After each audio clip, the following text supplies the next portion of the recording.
Hello and welcome to Untangled, a podcast where we help product owners and designers build better products. Adrienne, I was thinking about today's episode, and we've talked a lot in the last few episodes about a lot of why in terms of research and product and things like that, but we've not really talked about the how.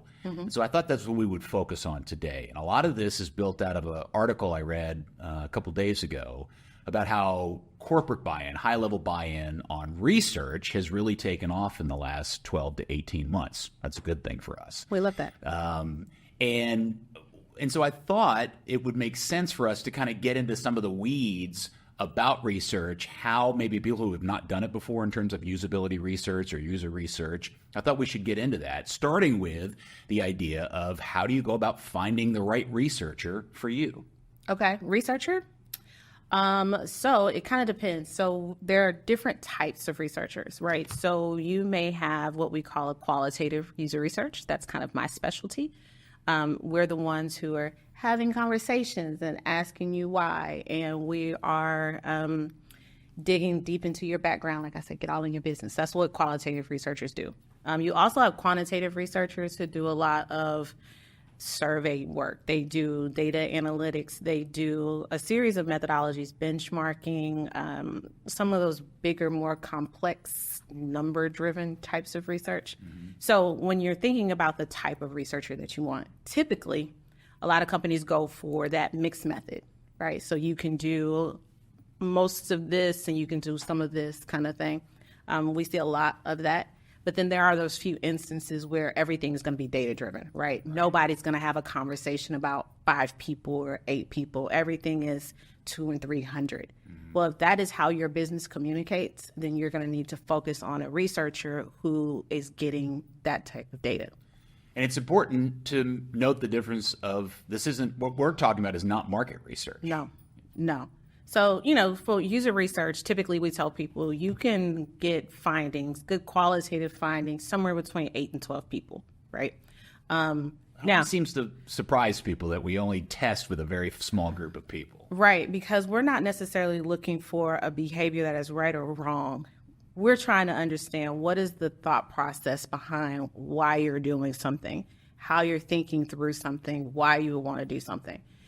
So when you're looking at that qualitatively, right, honestly, we're not going to be that different, right? Kind of how we break that down and where we land may be different. So if I'm doing something like a card sort to understand the way people navigate a site, right?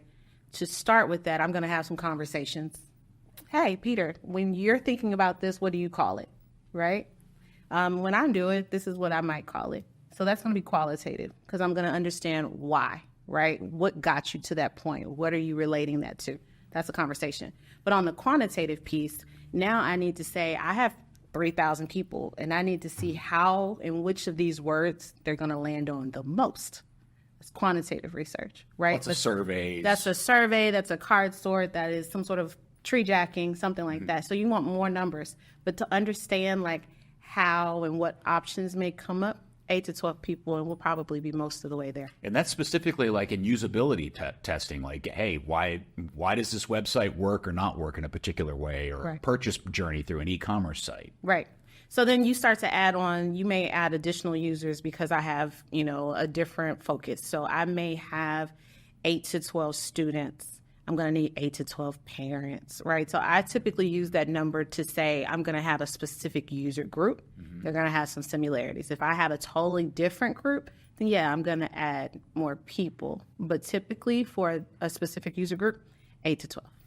I'm glad you brought up user groups because the next part of this that we probably could spend an entire, and not probably, we will spend another episode down the line about this topic in particular, but at a high level, just talking about the recruiting aspect of this type of research. So recruiting is the foundation of what we do.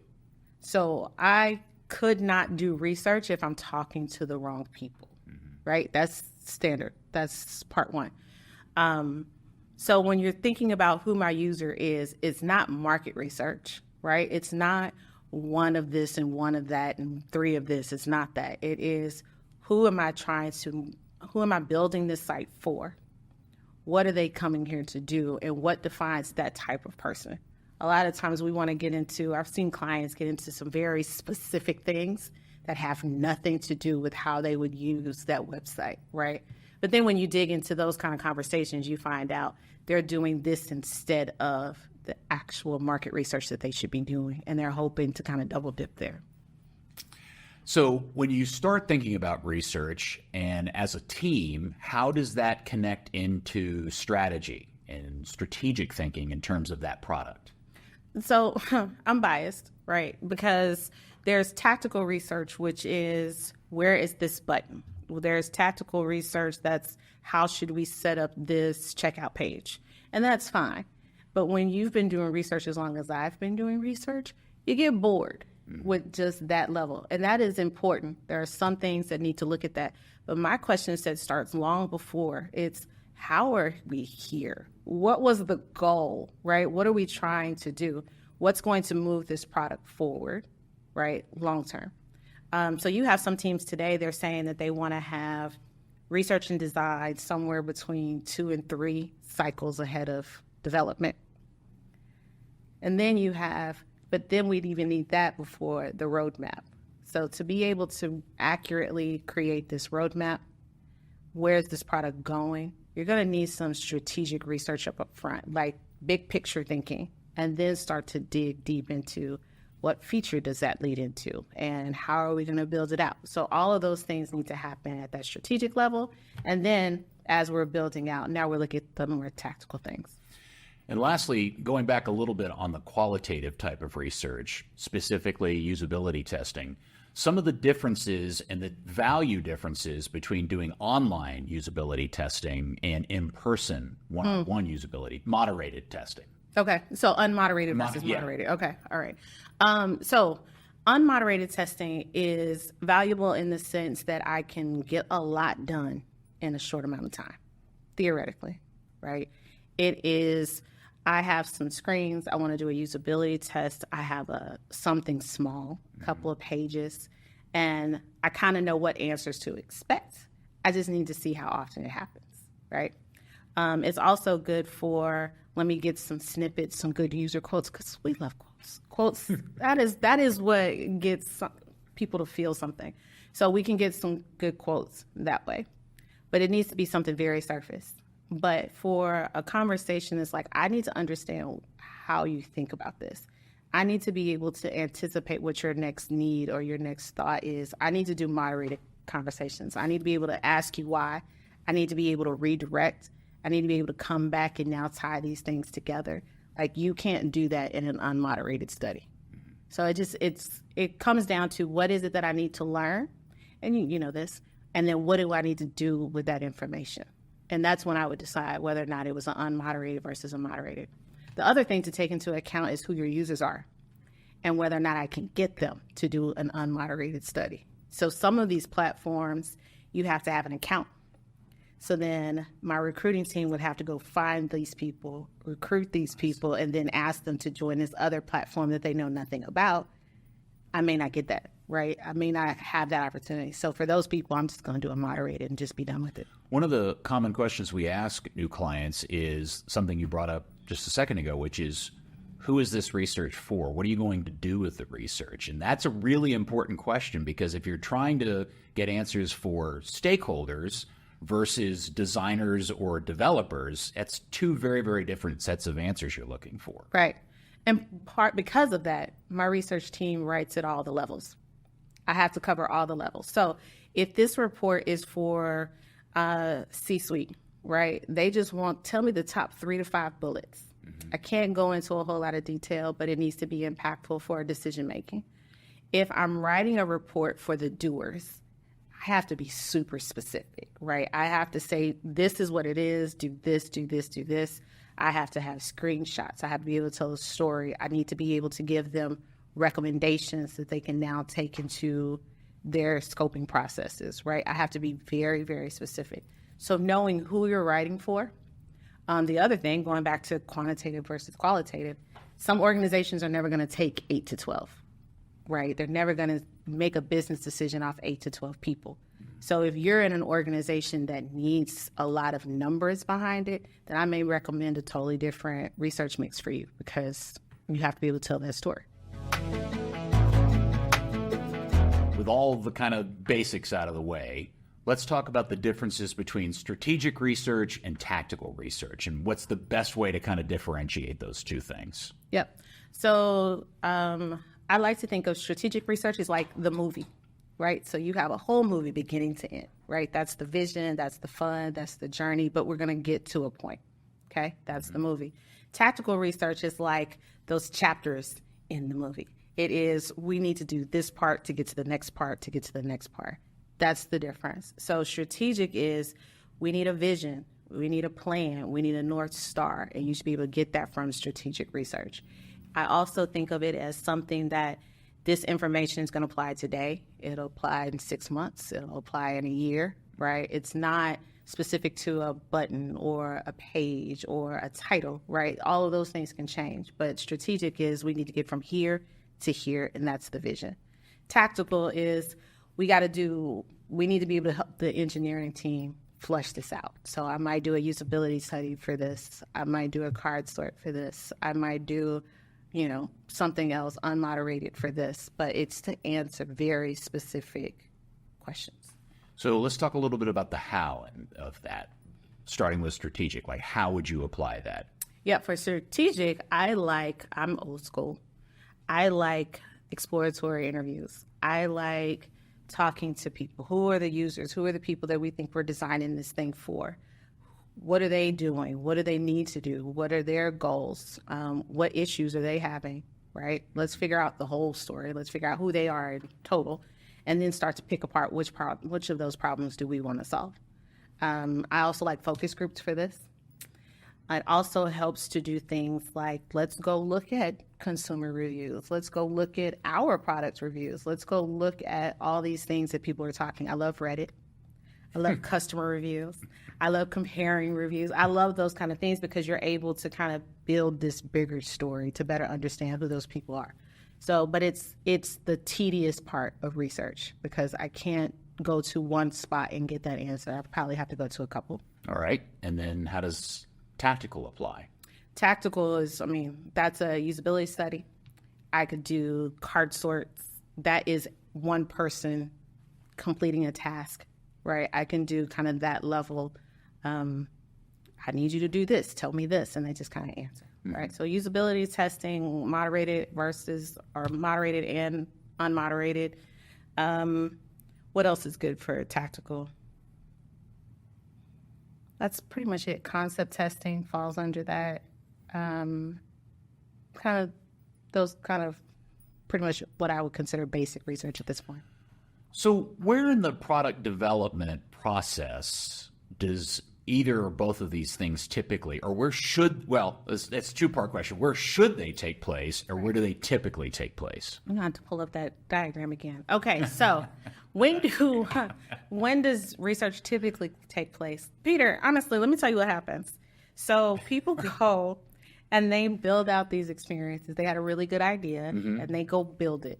And then they launch it and find out it's wrong, and then they call you. We messed up somewhere, and we have to figure out where, right? And that's unfortunate. It's very unfortunate that people wait until it's been launched. What should happen is you should have had research in the very beginning trying to help you figure out what your vision is. What is the roadmap? What are the things that we can do to make the most impact for this particular user or this user group? That should happen in the beginning. I like design thinking, right? So I love facilitating design thinking workshops. So we do this research. We go into one company I worked at, called it a lockdown. It sounds horrible, but whatever. So you go into this kind of think tank with your product owners and engineering, design, stakeholders, and we say, this is the customer journey. This is what we want it to be. Here's what we need to do to get to where we want it to be. So then we start looking at concept testing. The design team goes back. They come up with a couple of ideas. Yes, no, yes, no. We do research again. At that point, now we're doing usability testing, concept testing. We're iterating that design. And then it goes into engineering. And for some reason, people think that just stops, right? Like, oh, They built it. It's perfect. Here's the thing. Engineers have to make compromises because we come up with these big, beautiful ideas, and then you find out your tech can't do it, or your technicians can't do it, or they don't want to do it. So then you had this big, beautiful idea. We'll go back. We'll do the my rocket ship one, right? We had this big, beautiful idea, but we can't get there. Right. So we have to make concessions. So we need to go back now and test those compromises and make sure that they work. Again, I cannot stress enough, QA is not usability testing. It's two different processes. So that's what that looks like. So then we built it and we launched it and it's working great. But then we continue to monitor it and do research. What are our competitors doing? Is this still meeting a need? Do we have an opportunity to make this better? So that's what research looks like on the end of that. So in a real world case, because this is something that we run into all the time, and the easiest example is a website. Yeah. Whether it be an internal website or a consumer-facing website or customer-facing website, it's like all the feedback is our website sucks. Yeah. And it's out there. It's in the universe. What is the best strategic and tactical way of moving forward in doing the research to improve it and fix it? First of all, people talk in these generalities, and it's so annoying because it's like, okay, but does it suck? What about it? Many times, yes. What makes it bad? Let's figure that out. What makes it bad? And along that journey, you also want to figure out what's good about it, because a lot of times we've had clients, they threw out the entire website and they, including the bad part, the good parts. Mm-hmm. And everybody's like, well, it used to do this and now it doesn't do that anymore. So in that scenario, they have a website, app, whatever the case may be. And they're like, this is not good. Let's figure out what people like. Let's figure out what people don't like. Let's figure out, okay, so if we're going to change this thing, what should our North Star be? Mm-hmm. What type of changes do we need to make? And we come up with a plan and we start to do research to support that. But step one is let's figure out what that means. I hear that all the time. Oh, this sucks and everybody hates this and nobody likes this. And then you get into it and it's like, you're being dramatic. Like, that is not the case. We see that a lot when people change guards. Like, new people come into a company. What? Change the guard. Oh, right, yeah. New people come into a company and they hate everything that was there before, so they call us to be the bad guy. Yeah. Like, Adrienne, go tell them this whole thing sucks. I was like, I can't tell them that. Most of it sucks, but not all, right? This podcast app that I use to listen to podcasts did a big update a couple weeks ago.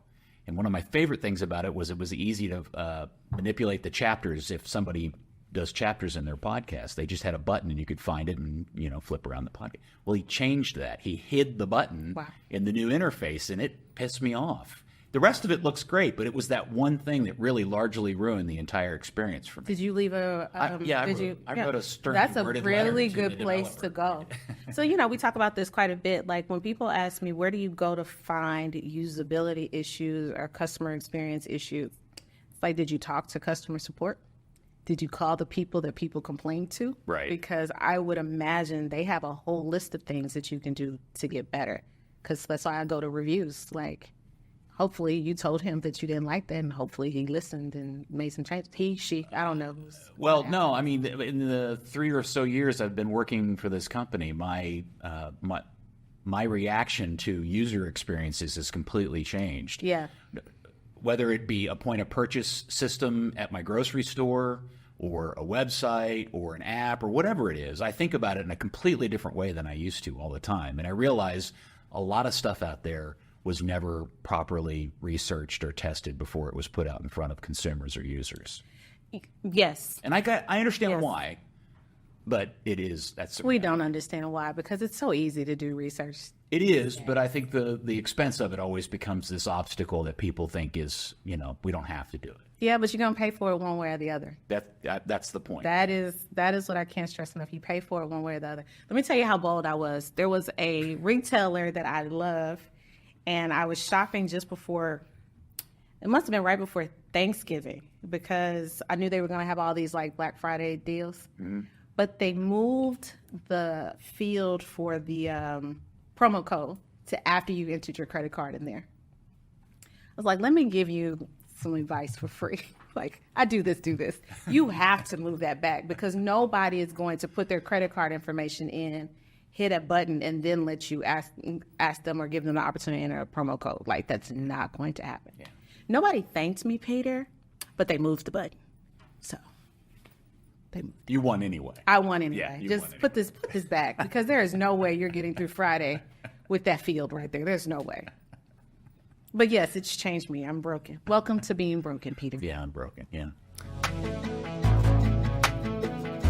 Let's talk about hypotheticals. Okay. Let's figure out how you actually apply some of this, or how we would, because again, these are hypotheticals. This has never happened in real life. I'm just making this up, no names. Yep. So let's say you are a company that is wanting to enter a new space. You're wanting to collect information. You're wanting to find out stuff about your service and or product. Okay. So then, Or the idea that you have. right. So I want to vet out an idea. Mm-hmm. Okay. So we take the idea to whoever our intended user audience might be. So we could do this a couple ways. So one, I can just take this idea as a concept, and I can do a focus group and say, hey, I'm thinking about this. In that focus group, I may have 6 to 8 people who fit this user profile that I'm trying to attract. And we can just kind of talk through my idea. And when you have that conversation, you don't always have to have something to show. We call it a stimulus. You don't always have to have stimulus.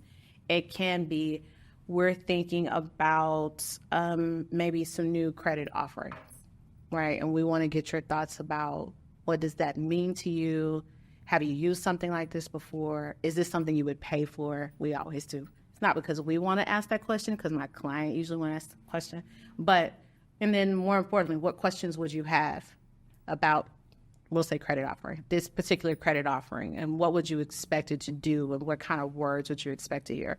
So we could do something like that, like a focus group for a totally new space. Okay. Hypothetical number 2. Yep. You're a company with an existing product that you've had out there. You've got users, but you're starting to see a decline in traffic or purchases or whatever. You're trying to, stave that off. Mm-hmm. How does that hypothetical play out in terms of research? So then that's when I would do a competitive. And we actually have a client who's really good at this right now. Mm-hmm. And they've done it a couple ways. So they've done a benchmark. And a benchmark says we have specific tasks that you should be able to do in our site. Let's do those tasks on our site and do those tasks again on a competitor's site and see what can we learn from that. How easy or difficult is it? How long does it take, right? Like, how are the expectations different or the same? So we could do a benchmark. We could also do just a side-by-side usability test or a competitive assessment, right? Like, y'all look at this site and tell me everything you like and don't like about this site. Mm-hmm. And then look at this site, everything you like and don't like about this site. And you can kind of compare the two. Okay. All right. And then the final hypothetical is you are a company with a product, you've invested a ton of money in it, and stakeholders are starting to panic and freak out, and you need to figure out what to do. So processing that now, hypothetically, right?